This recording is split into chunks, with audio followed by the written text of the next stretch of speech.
അനിയൻ്റെ കല്യാണം എന്ന് കേട്ടാൽ വീട്ടിൽ സന്തോഷവും ആവേശവും നിറയും. പക്ഷേ നമ്മുടെ വീട്ടിൽ അത് പർച്ചേസ് മഹായജ്ഞമായിരുന്നു.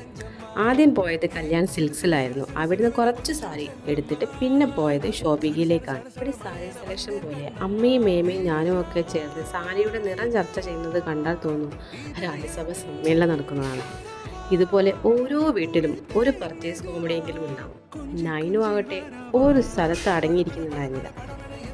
അപ്പോഴേക്കും അവളുടെ പ്രിയപ്പെട്ട മേമ വന്നിട്ടുണ്ടായിരുന്നു. അങ്ങനെ അവൾ മേമൻ്റെ കൂടെ ഇങ്ങനെ നടന്നു കളിച്ചിട്ടുണ്ടായിരുന്നു. അനിയൻ്റെ കല്യാണം കഴിഞ്ഞാലും ആ ഷോപ്പിംഗ് കഥകൾ എന്നും വീട്ടിൽ ഒരു ഹിറ്റ് കോമഡി ആയിട്ട് തുടരും. ഇത് മാത്രമല്ല, ഷോപ്പിങ്ങിൻ്റെ ഫുൾ ഡീറ്റെയിൽ വീഡിയോ ഞാൻ അടുത്ത ഇതിലിടാം. അപ്പോൾ ഈ വീഡിയോ നിങ്ങൾക്ക് ഇഷ്ടപ്പെട്ടിട്ടുണ്ടെങ്കിൽ ഒന്ന് ലൈക്ക് ആൻഡ് ഷെയർ സബ്സ്ക്രൈബ് ചെയ്യണേ.